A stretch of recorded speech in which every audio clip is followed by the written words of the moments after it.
Magandang araw mga kahilig. Update tayo ng konti sa ating ubasan. Ito na sila dahil medyo bumibigat na yung mga bands ng ating ubas. Tapos marami pa yung mga sakir. Kaya nagtanggal tayo sa ngayong araw.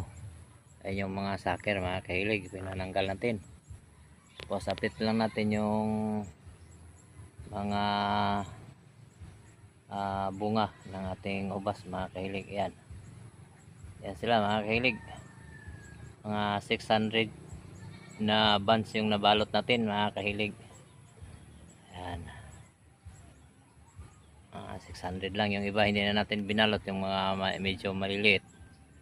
Siniguro lang natin yung mga malaki mga kahilig dahil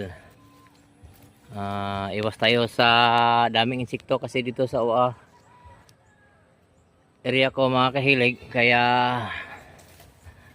ginawa ko para makapag bawas tayo ng damage sa ating mga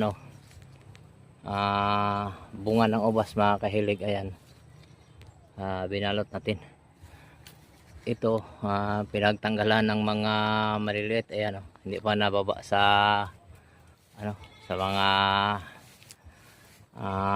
screen kasi dito lang yan dinukot mga kahilig.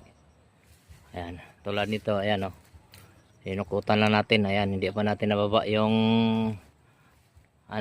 yung mga natanggal natin.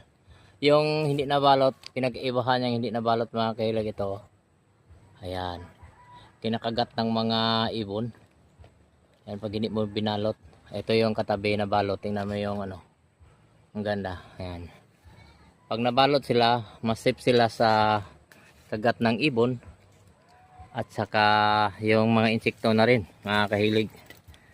Kaya yung nabalot natin sa ating ubasan, yung mga buns na nabalot natin mga kahilig, nasa 600 lang po kasi yung maliliit hindi na natin binalot mga kahilig. Ito, kahit na maliit na yung 14 arm niya mga kahilig. Ayan, laki ng hindi pa rin natin natiningan nito mga kahilig.